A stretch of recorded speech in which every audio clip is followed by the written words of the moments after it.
Well, good morning. We're going to be in Ecclesiastes chapter 7 today. I thought, being Mother's Day, why don't we spend the morning being a little depressed? You guys up for that? No, this is obviously the series that we've been in. We're going to continue it this morning. We've been talking about the fact that the book of Ecclesiastes is a book of wisdom, the wisdom of Solomon. And it's a book full of negative wisdom, which we don't usually love because we would prefer positive things, right? To hear very nice things all the time. And this is a bunch of very kind of negative, ugly things about life. And really it's about, Solomon's point is, if we're only looking at this world, if we're only looking at what this world can provide for us, then our lives will be meaningless and useless and lack fulfillment. That's what this idea of vanity, he started out with vanity of vanities, meaninglessness of meaninglessness. The life is, this world is meaningless, and not just meaningless, ultimate meaninglessness. Like the deepest meaninglessness that you could find, that's what this world is.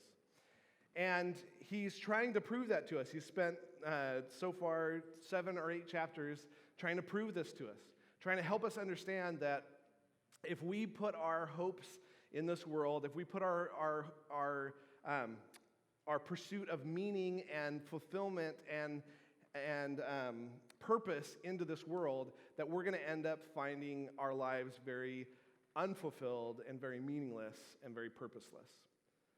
And so maybe there's another way to go, which he's not going to address yet, but we'll get there. The bottom line is, people in our world, and we do a lot, ascribe a lot of meaning to a lot of different things. We ascribe purpose to a lot of different things. But just because I stick a label of this thing is meaningful or this thing is purposeful on something does not make it inherently meaningful or purposeful. And Solomon's trying to show us that. He's trying to prove that to us. And he's going to continue with that this morning, also sprinkling just some general wisdom that we can hopefully take and apply to our lives. But let me pray for us, and we'll get started.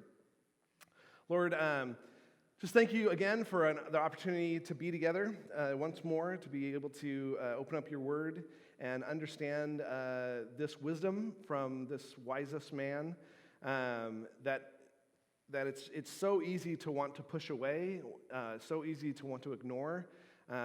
It's like when we try to avoid difficult subjects or something like that we want to avoid all the difficult subjects that Solomon's talking about here. But you put them right in front of us, you lay them right before us, and I pray that you would just do that once more this morning, and that we would walk away wiser than we came this morning, that we would be living our lives in a way that reflects your wisdom and the wisdom that's in this book. So I pray that you'd help me to get out of the way and your truth just to show up very clearly, and that we would be changed. I pray this all in your name. Amen. So we left off in the middle of chapter 7 last week, and there we go. And we left off on verse 15, so we're going to pick up there. It says, "I've seen everything during my lifetime of futility." Now, obviously, this is an exaggeration, that he literally had not seen everything, right? But it's like when we say, yeah, I've seen it all, right?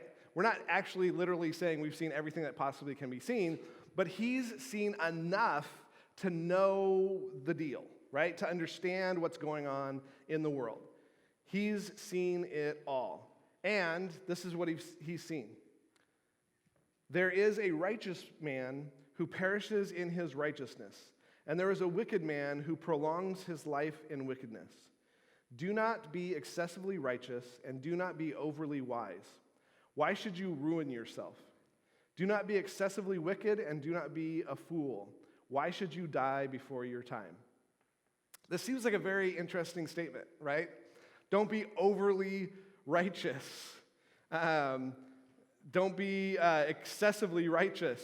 Don't be overly wise. These seem like things that we should be pursuing, right? Righteousness and wisdom are good things.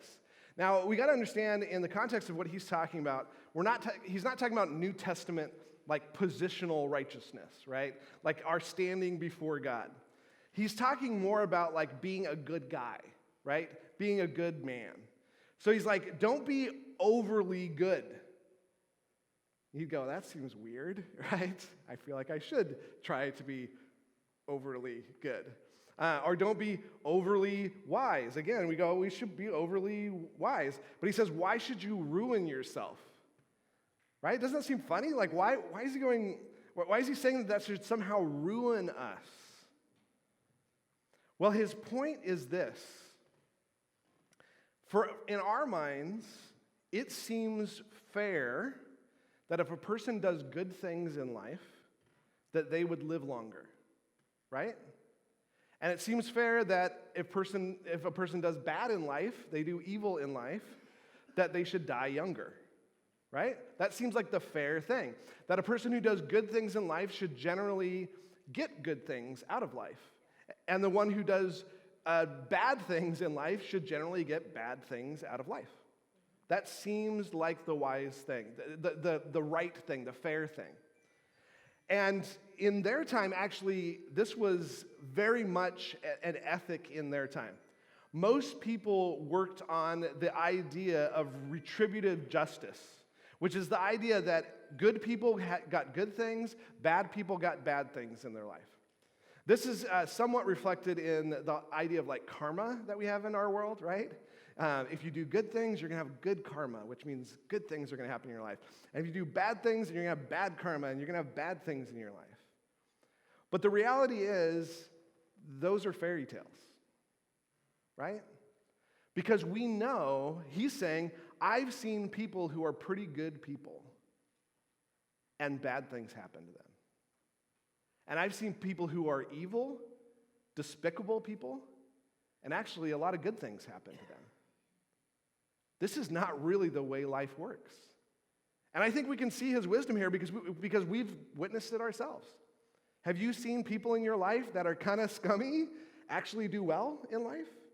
And some people who are really, really great people who do terribly in life? That happens. That's the reality of our world. And we can pretend the fantasy, but the reality is different.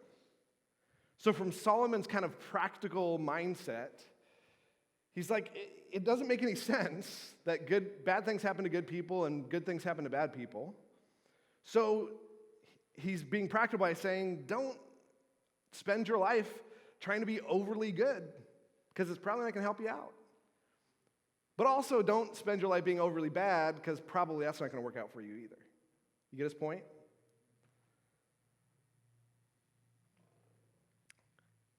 He says this in 18. This is the advice he gives us. It is good that you grasp one thing and also not let go of the other. For the one who fears God comes forth with both of them. You know what he's saying there? It's better actually that you grab both things, right? That you grab both good, doing good to an extent, right? And being wise, that you're not overly good or overly wise, and you're not overly evil or overly foolish, but that you find some sort of balance in life. And again, this is from a very practical mindset, because he's like, it's not really going to help you out either way. Don't waste your life trying to be a good guy when it's not really going to help you.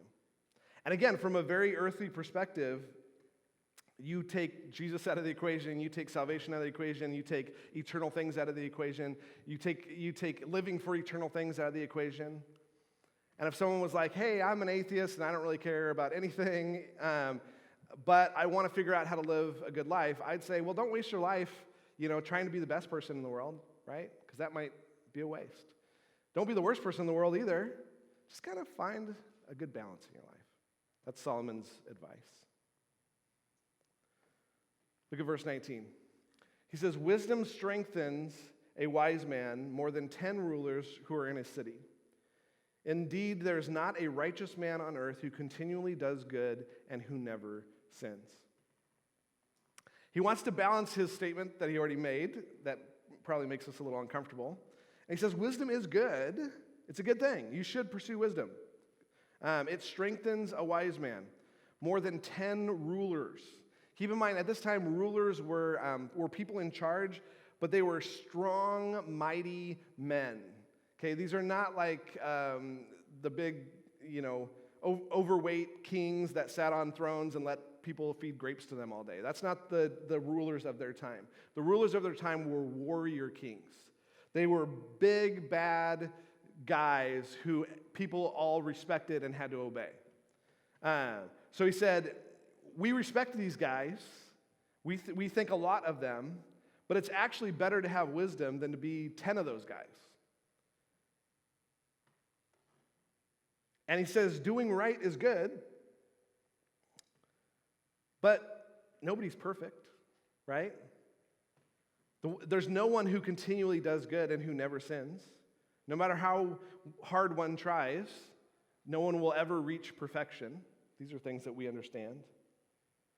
So again, he's saying, keep a balanced perspective on things. Wisdom is good. Being a good guy is good. But understand, don't be overly hard on yourself, because nobody's perfect. He goes on, verse 21, and says, also, do not take seriously all the words which are spoken, so that you will not hear your servant cursing you. For you also have realized that you likewise have many times cursed others. Get what he's saying here? He's saying, you're probably going to hear some people say some stuff about you, right? Some negative things about you. You might hear it through the grapevine, or you might, be around the corner and someone's talking badly about you, and you're like, oh, right? And so he's saying, keep it in perspective. Because how many times have you said something bad about someone else, right? So don't get overly hurt. Don't overreact to the moment, because nobody's perfect again. And people will at times say bad things about you, but you probably have said bad things about other people. So keep it in perspective. Are you following his general sense of things here? Now, a lot of these things are weird and things that we're like, man, I do want to be overly good or whatever, right? But what he's trying to get to is this idea of having a little balance in life, a balanced perspective, a balanced understanding of what life is about. Look at verse 23. He says, I tested all of this with wisdom. All these things that he just listed, he's like, I tested it against, is this really the wise thing, the wise way to live life? And I said, I will be wise. But it was far from me. What has been is remote and exceedingly mysterious. Who can discover it? I directed my mind to know, to investigate, and to seek wisdom and an explanation, and to know the evil of folly and the foolishness of madness. Solomon tried to figure things out, and he tried to figure out all of these things that he just listed for us. This idea of balance being between good and being a good guy and a not so good guy, being wise and being foolish. And because he's struggling, right? He's struggling with this idea that good, wise people have bad things happen to them, and evil, foolish people have good things happen to them. And so he's like, I don't understand it. I'm trying to figure it out. I'm trying to figure out what the wisest solution is. And what does he say about it? But it was far from me. He's like, I can't figure this thing out. I can't really understand it. I've set my mind to understand it, but I can't really understand it. Why is life so willy-nilly? Why is life seem to have such arbitrary standards? Why is man the way that man is, right? Why does the good man who spends all his life trying to be good do plenty of bad things? And why does the evil person who does plenty of evil things sometimes, every so often, do a good thing? Like, this doesn't make sense. It doesn't fit into categories that make sense. Do you feel his struggle here? Why do we do the things that we don't want to do? Why do we act so erratically? Why do we seek meaning in life but never find meaning in life? Why do we want to be good but tend toward evil? And he brings no answers. He just says they were far from me. They're remote. They're mysterious, which literally is they're too deep. Like they're deep, deep, deep down in a hole, and I can't reach down that far. I'm sure they're down there. The answers are down there, but I can't get to them. It's mysterious. I don't know if you can relate to Solomon's struggle here. I know I can. I don't understand why the world isn't fairer than what it is. I don't understand why my heart tends toward evil things when I only want to do good. It doesn't make sense. He goes on, he doesn't stop there. Look at 26. He says, "And I discovered more bitter than death, the woman whose heart is snares and nets, whose hands are chains. One who is pleasing to God will escape from her, but the sinner will be captured by her." It's a great day to talk about this, right? He says, what's worse than death? For a man, at least. What's worse than death is being trapped by the seductions of an evil woman. A woman who sets out to trip up a man. A woman who sets up to dominate a man for her own purposes. He says some will escape, and you have better chances if you're with God, right?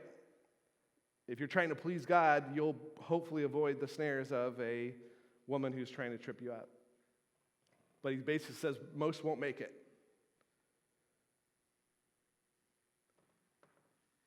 He goes on, 27.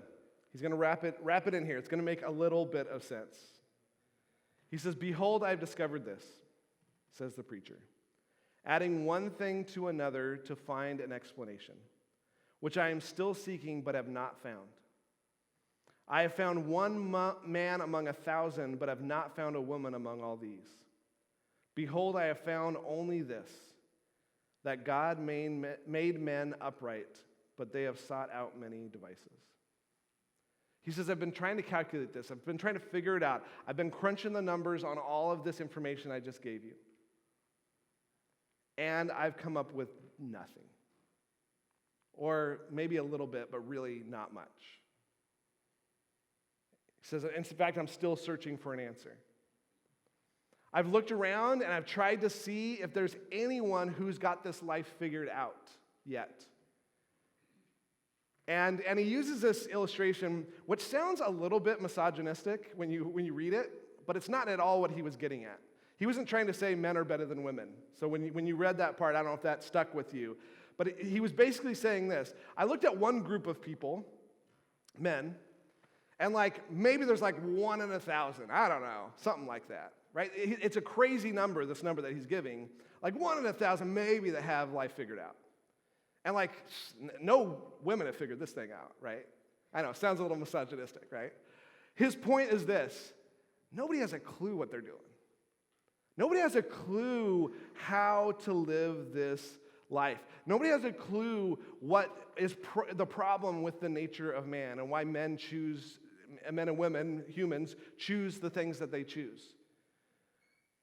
No one really understands why life doesn't seem fair. But he did figure out one thing. And this is probably the most important thing of this whole section, honestly. He says, I have found only this, that God made men upright, and they have sought out many devices. If any of this, which we just covered, sounded confusing and odd and weird, which it sounds confusing and odd and weird to me too, it's because life is confusing and odd and weird, and there's really only one thing that cuts through it all. God made us right. God made us good, right? We covered that when we looked at Genesis. But we have completely messed things up.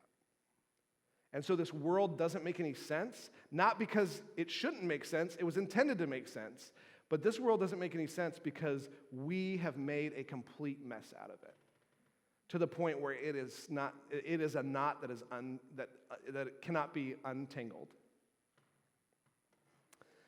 In my household, I don't know why I have become the untangler in my household. When Ellie lived here, she would just randomly, any night of the week, she would walk into my room and she would hand me a wad of necklaces and go, "Here, Dad." Yeah, thanks, Ellie, right? And I knew what she wanted. She wanted me to untangle all of this mess that she had made in her jewelry box, right? And of course, because I love her, I did it. But, but sometimes, honestly, I have untangled a lot of necklaces in my time. But sometimes, okay, amen. Sometimes there was a wad I just could not get at. I just couldn't. I tried as hard as I could, many different little tweezers and devices to try to get it untangled, but it was just so tangled that I said, "Sorry, Ellie, we got to toss these," right? We have so twisted up life that the wisest man on earth can't figure out how twisted it is, how to untwist it, how to make sense of it. So his only solution is stay a little balanced in our perspective, understanding that we've messed it all up. The point on your handout, if you want to fill it in, is it is good to keep a balanced perspective on life while also recognizing that humans are the source of what is wrong with humanity.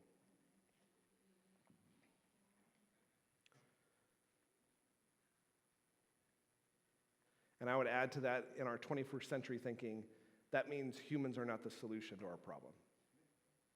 We think we are, but we're not.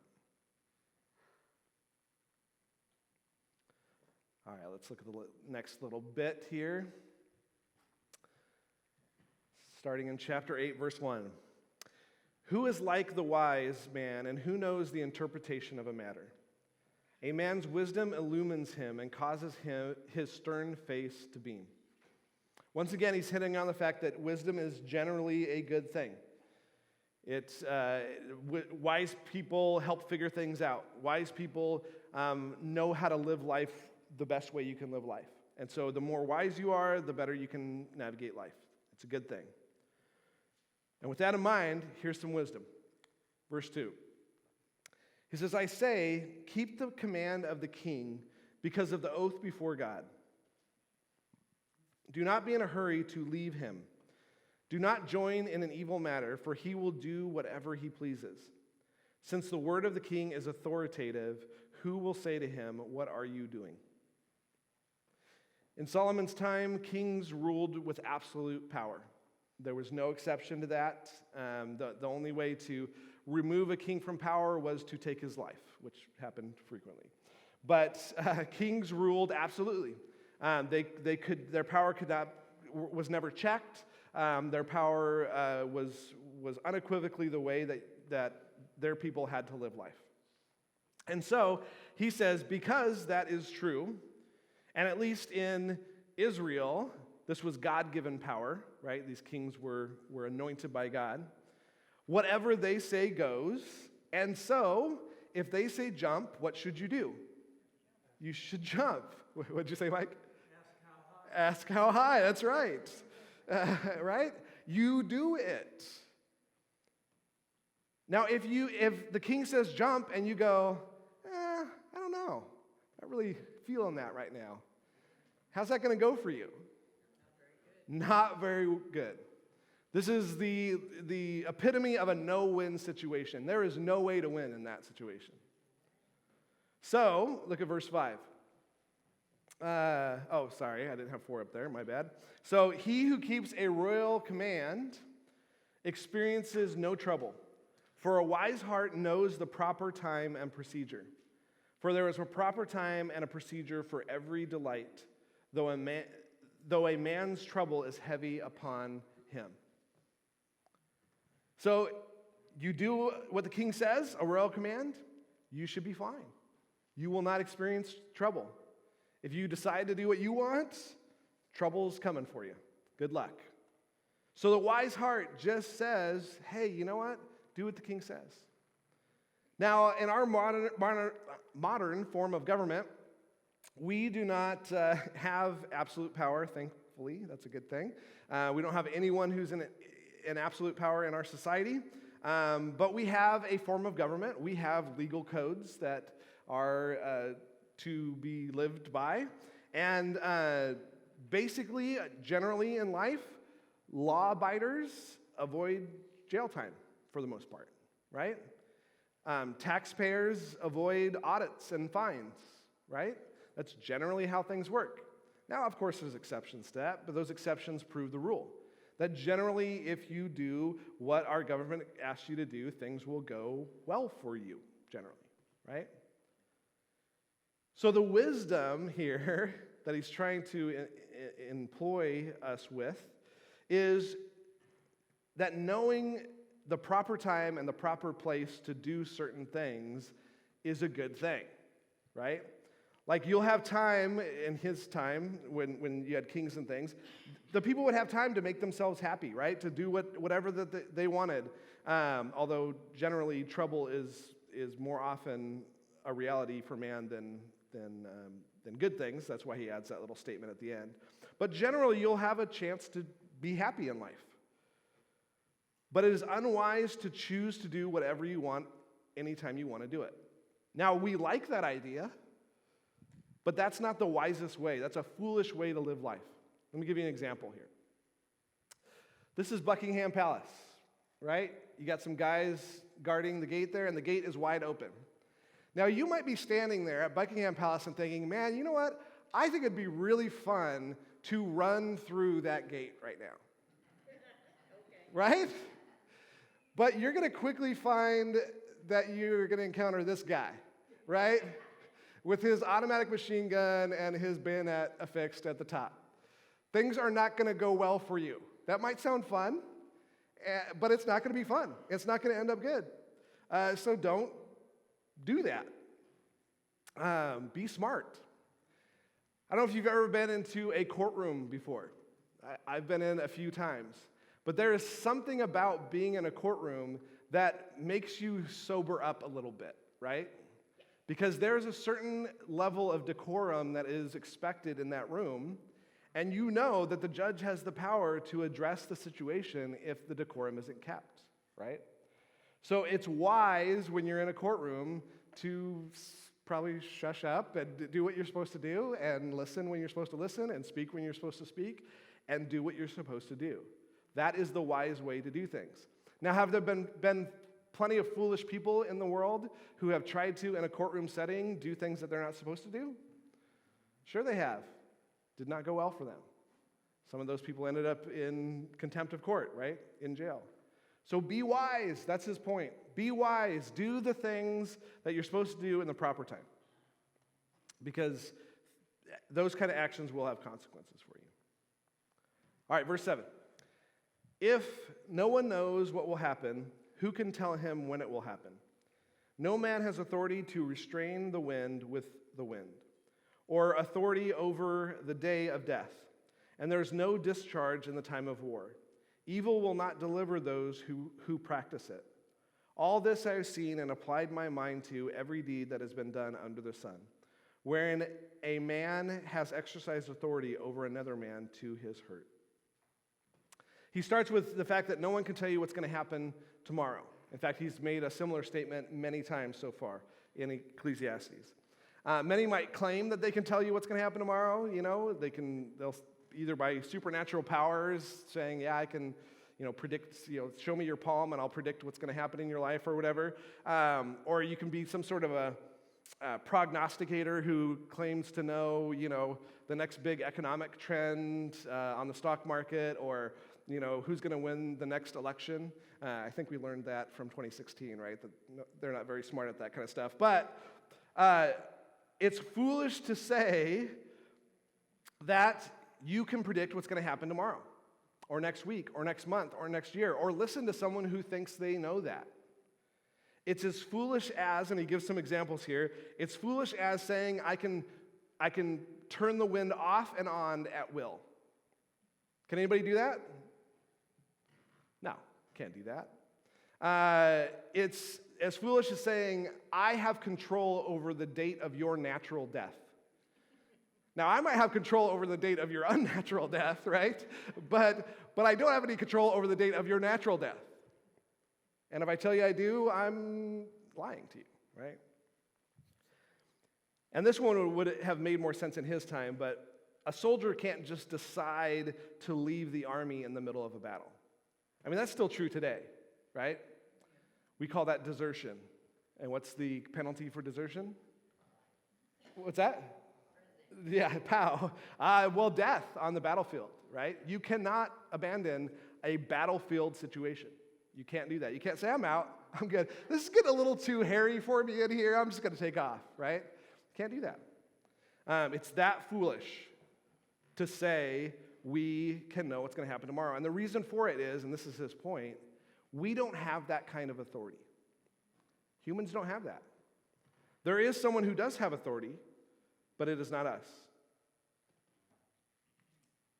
And he's really wrapping this whole section into the fact that we need to recognize authority when we see it. We need to recognize who has authority over what, and we need to properly act in response to that authority. Which I summed up just in this statement. Actions produce consequences.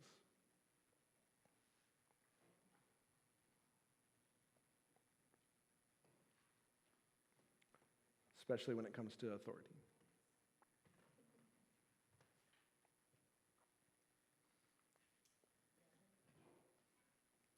All right, last few verses here.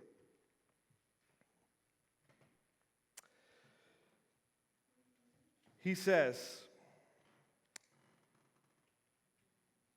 so then, I have seen the wicked buried, those who used to go in and out from the holy place, and they are soon forgotten in the city where they did thus.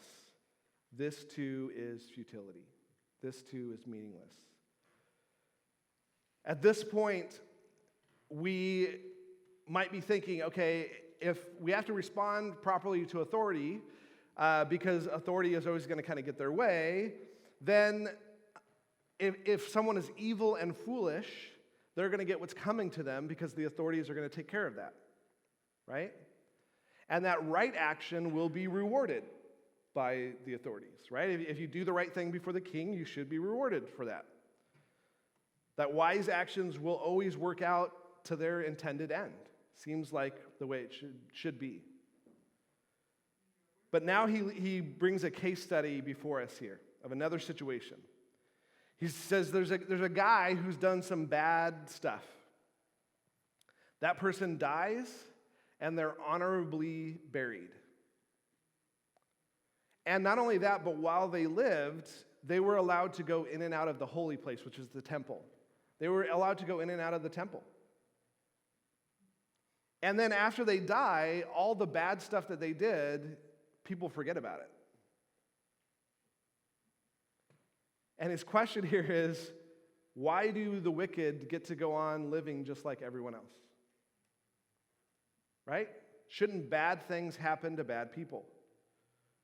Why don't bad people get what's coming to them? Do bad people get what's coming to them? And he would say, yeah, sometimes they do, yes. But sometimes, and in this illustration he's giving here, sometimes they don't get what's coming to them. And if you tried to make sense of it, you would not be able to make sense of it. I know I can't make sense of it. There's no meaning, there's no purpose to be found here in this idea. Are there people in the world who are pretty bad people and are living pretty good lives and are not being held to account? Sure. Are some of those bad people from previous history and they've died and their evil that they've done is kind of forgotten? No one really knows what's going on with them. In fact, what's interesting to me is sometimes, for examples, I've talked to my high school students, I've said names like Pol Pot. And they're like, who? Like, come on, mass genocide, right? He was a bad dude. But we forget. We forget. Look at verse 11. He says, because the sentence against an evil deed is not executed quickly, therefore the hearts of the sons of men among them are given fully to do evil. Because there isn't immediate justice, it actually encourages more evil. Justice should be a deterrent to others, right? That's the point of it. In fact, a lot of times when you read the Old Testament legal code that the Israelites lived by at that time, some people go, man, that was harsh, right? But it was harsh for a purpose. It was a deterrent. Well, it was meant to be that way. It wasn't always. If someone does a bad thing and they get lighter sentences than they should, is that a deterrent? No. If someone does something terrible and lawyers get them off on legal technicalities, is that a deterrent? No. If someone who is wealthy enough can wiggle their way out of being held accountable for their deeds, is that a deterrent to other wealthy people who want to do bad deeds? It's not. A lack of swift justice causes problems. In fact, I might touch on touchy ground here, but I'm going to do it. I'm a believer in capital punishment, but I think the way we do capital punishment in this country is cray-cray, right? The average time from when someone is sentenced to death for something they did and it actually occurs is 19 years. That's the average, which means sometimes it's 30, 40 years later. The person is basically on their deathbed, and they're like, okay, it's time to kill him. And then it's like, okay, we're going to show mercy because they're on their deathbed. And they don't even kill him, right? This is crazy the way this works. I think either don't have capital punishment or have capital punishment that is swift. In the Old West, if you were a horse thief, what happened to you? Right? You got hung, right? And the reason for that, the idea behind that, you're like, oh, it's just a horse, right? Usually a horse was the means by which people were transported places. So if you stole someone's horse and they're out in the middle of the desert, they're probably going to die, right? So in that time, people recognized the essential nature, the important nature of swift justice as a deterrent. So usually that person would be judged and executed the same day or within one day. Do you think that was a deterrent? And it was public, right in the middle of the town. They would string that person up. That person stole a horse yesterday, and look at him today. Deterrent, right? Swift justice. But unfortunately, when you don't have swift justice, then it goes the other way.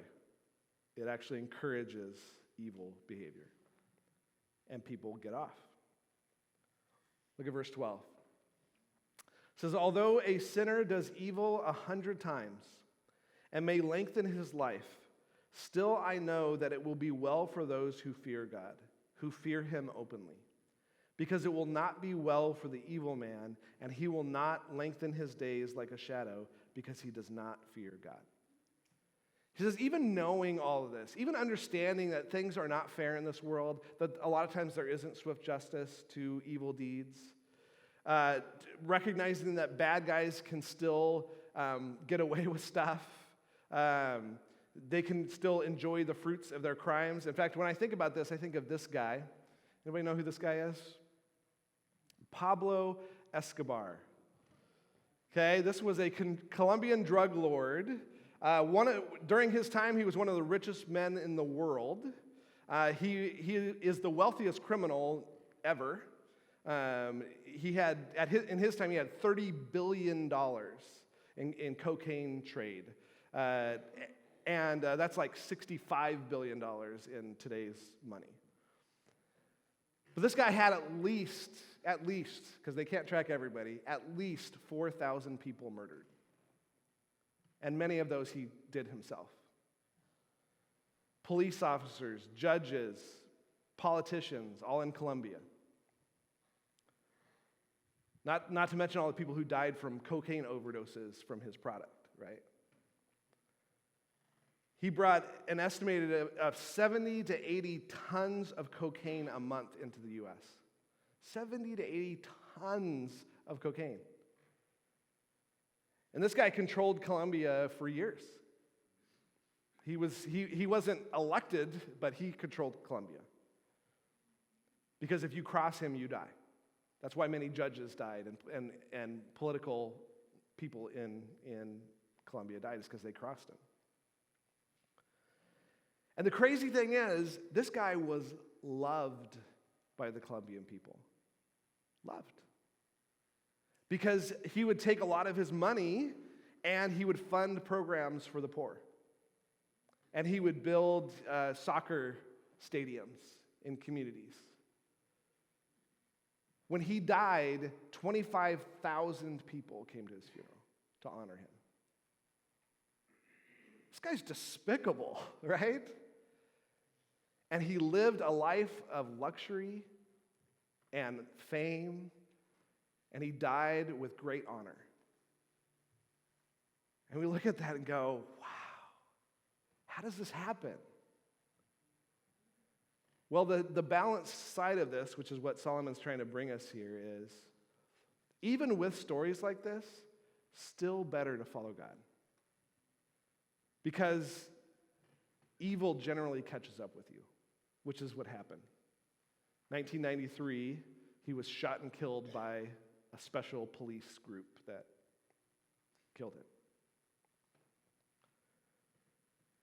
So Solomon concedes, yeah, this stuff happens,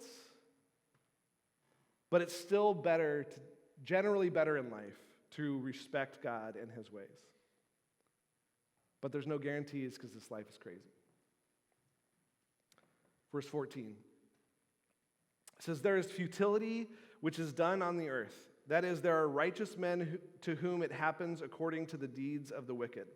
On the other hand, there are evil men to whom it happens according to the deeds of the righteous. I say that this too is futility. He's returning us back to the same confusion that we started out with, which is those who do right, you would think right things happen. Those who do wrong, bad things would happen. And generally that is true. Generally, he found that to be true. But the reality is sometimes good things happen to bad people and bad things happen to good people.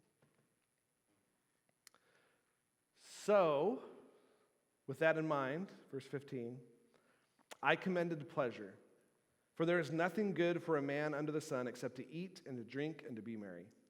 And this will stand by him in his toils throughout the days of his life, which God has given him under the sun. Again, this is an under-the-sun perspective. This is an earthly perspective. This is less about what is ultimately good and moral in life, and more about what's practical in life. So the practical thing he suggests is, if God is not in the picture, if your life is not about some sort of eternal perspective on life, but just this life under the sun, then it's probably best to seek pleasure, to eat, to drink, to be merry, to enjoy your life. Because life is toil, which means trouble, it's struggle, it's misery. So maybe pleasure can ease the pain. Which, isn't that our culture that we live in? Right? We try to live in a way that's without God. Our culture is definitely going that direction. That pleasure is the thing to soothe the soul. Our mantra in our country is, if it's not hurting someone, then I can do whatever I want, right? Anything that makes me feel good. And if that's true, if really you're just living in this world for this life, for the limited days of your life, I would recommend what Solomon's recommending. Just pursue pleasure. Why would you do anything else? Why would you need to do anything else if God's not in the picture? Problem is, God is in the picture, right? That's the issue. Look at 16. He says, when I gave my heart to know wisdom and to see the task which has been done on the earth, even though one should never sleep day or night. He was working on this a lot. And I saw every work of God. I concluded that man cannot discover the work which has been done under the sun.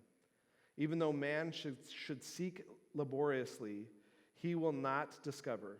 And though the wise man should say, I know, he cannot discover. He's just summing up all this by saying, if I couldn't figure it out, nobody can figure it out. And I can't figure it out. This life is full of mystery. This pursuit of meaning out of life is elusive. This pursuit of purpose in life is unattainable. And any person who says that they've figured out how to get meaning and purpose out of this life, they're lying to you. And there are plenty of people who have claimed that over the years. All right, last point in your handout. There is no fundamental fairness or justice in this world, so to search for it is pointless.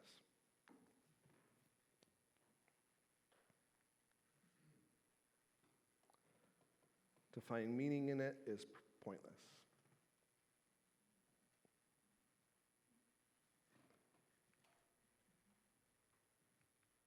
All right. Summary at the bottom of your handout there. Life in this world has no fundamental equity. So much in life bears witness to this unfairness. We speak to this reality every time we say, that's not fair, or that's not the way it's supposed to be. Solomon calls us to leave such childish ideas behind. True justice will not be found this side of heaven. This fundamental unfairness should not keep us from choosing the better things of this life, like wisdom and righteousness and a proper fear of God. Let me pray for us. Lord, it's sobering to look through this. It's confusing to think very long about this. Seems like things should go a particular way, and life is just not that way. Seems like things should be fair, that good things should come to good people, bad things should come to bad people. But we all have experienced the reality of that just doesn't exist. That fairness doesn't exist in this world. And so we can get caught up in the unfairness. We can shake our fists at it and say that doesn't make sense. It shouldn't be that way. Or we can accept the fundamental unfairness and recognize that this side of heaven, we won't understand it. But help us to understand the source of it.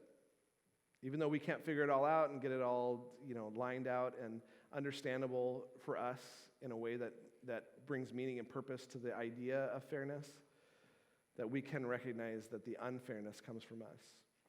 That we're the ones who have twisted up this world. We're the ones who have caused the problems that exist in this world. We have caused injustice.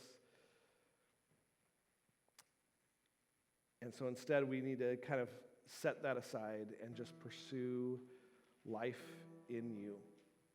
That it is still better with all of that reality out there. It is still better to seek you, to seek your righteousness. Pray that we would do that. In your name, amen.